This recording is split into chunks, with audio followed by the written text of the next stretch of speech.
The internet held its breath. Across the country, and indeed around the world, millions of eyes were glued to screens, waiting, refreshing, searching for any sign of the news that was about to break. In offices, homes, and coffee shops, conversations paused as notifications pinged and headlines flashed. The sense of anticipation was almost tangible, a collective inhale before the storm. In early 2024, anticipation surged online. The Epstein list was about to drop. Social media platforms exploded with speculation. Hashtags trended worldwide, and every new rumor was dissected in real time. People from all walks of life, from journalists to armchair detectives, joined the digital frenzy, eager to see which names would finally be revealed. For years, Epstein's network haunted the public imagination, a web of power, wealth, and abuse.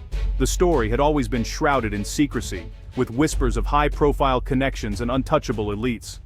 Each new revelation only deepened the mystery, fueling a sense that the full truth was just out of reach.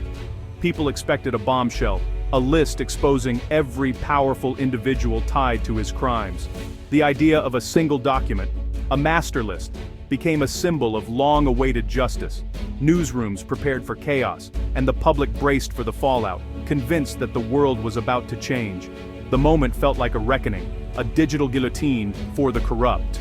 Protesters gathered outside courthouses, demanding accountability. The air was thick with hope and anger, as if decades of frustration and suspicion were finally coming to a head. The victims of Epstein and Maxwell had waited decades for justice. For them, this was more than a headline. It was a chance to be heard, to see the powerful held to account.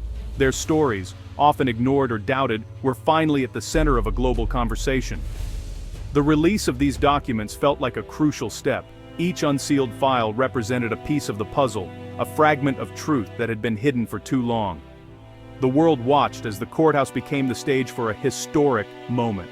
The term "the list" became almost mythical, promising clarity in a sea of rumors. It was whispered about in online forums, debated on talk shows, and scribbled in notepads by journalists desperate for answers.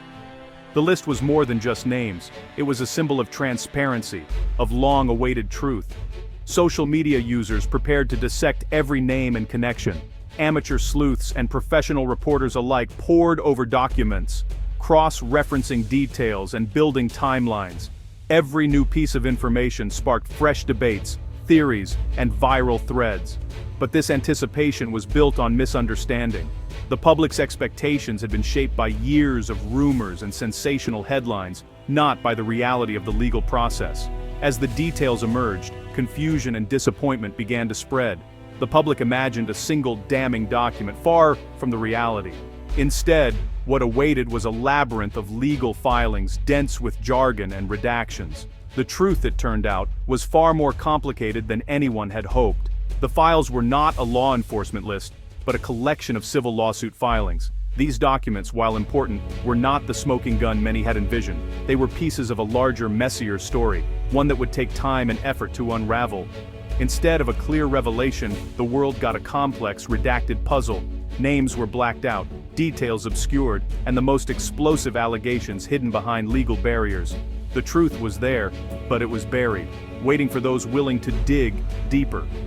As the first files appeared online, the gap between hope and reality became starkly clear. The nation, once united in anticipation, now found itself grappling with frustration, confusion, and the sobering realization that justice is rarely simple or swift. When the court documents were finally unsealed, they didn't arrive as a neatly organized summary or a carefully curated list of revelations. Instead, what emerged was a sprawling, chaotic collection of paperwork, raw, unfiltered, and at times overwhelming in its detail. These hundreds of pages originated from a 2015 defamation lawsuit, Virginia Giuffre versus Ghislaine Maxwell. This case had long been at the center of speculation, and now the public could finally see the source material for themselves. The files were a patchwork of depositions, legal motions, and exhibits, each document a piece of a much larger puzzle. The paperwork was messy, sometimes repetitive, and often difficult to follow, reflecting the complexity of the civil battle that had raged for years. Within these pages, testimonies painted harrowing accounts of abuse, while staff members described the constant flow of powerful individuals and young girls to Jeffrey Epstein's various properties. The documents offered a window into a world that had previously only been hinted at in news reports. The names of high-profile figures surfaced throughout the documents, but their involvement varied widely. Some were simply listed as guests or acquaintances, while others were named in more serious allegations. The context was crucial, and not every mention implied wrongdoing. The content was a mix of accusations, travel logs, and dense legal arguments. Some documents tracked the movements of key individuals, while others laid out the legal strategies used by both sides. Among the revelations, some testimony was new to the public, such as Johann Sjoberg's detailed account involving Prince Andrew. These fresh details added new layers to stories that had already captured global attention.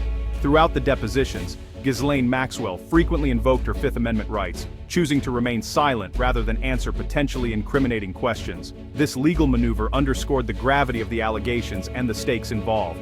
For those willing to dig through the dense legal jargon and repetitive filings, the documents revealed the inner workings and mechanics of Epstein's operation, how it was structured, who was involved, and how it managed to persist for so long. Still, for all the anticipation, much of the information wasn't entirely new. Journalists had already reported on many of these details over the years, piecing together the story from leaks, interviews, and previous court filings. The real significance of this release was not in the novelty of the information, but in its official status. For the first time, these documents were made publicly available, removing any doubt about their authenticity and allowing anyone to examine the evidence firsthand. Ultimately, the unsealed documents didn't introduce a new cast of characters. Instead, they confirmed and clarified the roles of individuals already known to the public, solidifying the narrative that had been building for years. What was missing from the public record mattered just as much, if not more, than what was revealed in the documents. The omissions, the blacked-out lines, and the withheld evidence all shaped the story in ways that are impossible to ignore. For instance, there was no comprehensive client list, no single ledger that named every participant or enabler in Epstein's crimes. The absence of such a list left a void, fueling speculation and suspicion.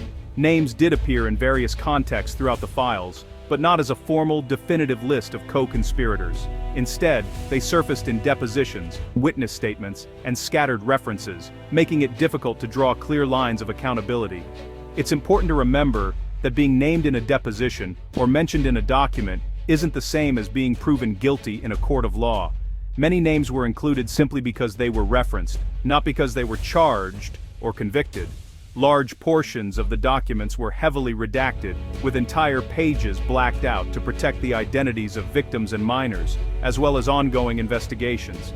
These black bars left crucial gaps in the narrative, concealing not just names but also key details, timelines, and testimony that could have provided a fuller picture of the network and its operations. No new evidence from ongoing federal criminal investigations was included in this release, meaning that much of what law enforcement knows remains behind closed doors. The infamous Black Book and the flight logs, documents that have become symbols of the case, remained mostly hidden, with only fragments ever made public. The release itself was limited in scope, focusing only on the Giuffre versus Maxwell civil case, and not the broader criminal investigations or other lawsuits. Perhaps most notably, Jeffrey Epstein's own testimony was entirely absent. He died before he could be fully deposed, taking his version of events to the grave. With his death, his account was sealed away forever, leaving investigators and the public to piece together the truth from the fragments left behind by others. The central figure in this story remains a ghost, his secrets buried, his motivations and connections still shrouded in mystery. For now, the full story is still out of reach, locked away in sealed files and unanswered questions, leaving us to wonder what else remains hidden in the shadows. The release followed a careful legal process led by Judge Loretta Preska. Court records should be public unless there's a compelling reason to seal them. Judge Preska balanced the public's right to know with privacy for those named. Victims who hadn't come forward publicly remained anonymous to prevent further trauma. Many sections were redacted to protect accusers' identities. For non-victims, names were unsealed if already public or if privacy interests were weak. Some names stayed redacted, those with only passing mention or no substantial connection. Law enforcement and peripheral figures were also protected. The process was meticulous, not a blanket unsealing. Transparency was balanced with privacy, especially for victims. As soon as the documents dropped, headlines exploded. News outlets rushed to report names, often sensationalizing the story. The idea of a single definitive Epstein list was reinforced, misleadingly. Social media amplified this, spreading lists stripped of context. Association was equated with guilt, fueling a digital mob mentality. Complex legal documents became memes, sparking outrage and confusion. The media frenzy overshadowed the victim's testimony, the true heart of the documents. Errors and exaggerations spread quickly, hard to correct once viral. The rush for clicks undermined responsible discussion. The episode showed the dangers of speed over accuracy in the digital age. The public expected a day of reckoning, a list that would topple the powerful. Instead, they got thousands of pages of dense legal filings. The names, Prince Andrew, Bill Clinton, Donald Trump, were already known. Few, if any, true bombshells emerged. The documents confirmed rumors, but didn't change the cast of characters. Disappointment set in. Social media excitement turned to frustration. Some called the release a nothing burger, suspecting a cover-up. The documents didn't deliver simple justice. The gap between hype and reality fueled new conspiracy theories. Instead of clarity, the release reinforced beliefs in hidden conspiracies. Amid the chaos, legal experts urged caution. Attorney Lisa Bloom reminded the public, being named isn't proof of guilt. Depositions contain hearsay and unproven allegations. Journalists stressed the document's value was in the details of Epstein's operation, not just the names. Former prosecutors explained that civil depositions rarely meet the standard for criminal charges. Proof beyond a reasonable doubt is required for prosecution. These nuanced voices struggled to cut through the noise. Sensational content drowned out careful analysis. The challenge, conveying complex truths in a world that rewards outrage. The missing information shapes public understanding. Redacted names and testimonies create a vacuum filled by speculation. Conspiracy theories thrive when official sources are incomplete. The gaps also affect justice. Potential witnesses or perpetrators may be hidden. Law enforcement may know more, but the public is left in the dark. The story feels unfinished. Key questions remain unanswered. The focus on missing names distracts from the survivors' harrowing accounts. Their stories risk being overshadowed by celebrity gossip. The incomplete record keeps the case an open wound. The search for truth continues, with crucial pieces still missing. The Epstein release is a lesson in the complexities of transparency. Unsealing records is a victory, but not a cure-all. True transparency requires context, not just data dumps. The media must prioritize accuracy and context over sensationalism. Journalists should guide the public through complexity, not amplify shock. The public must approach information critically, questioning sources and context. The search for truth demands patience and critical thinking. The Epstein story isn't over. Justice for victims remains vital. This release is just another chapter in a long saga. The path forward requires commitment to both transparency and truth.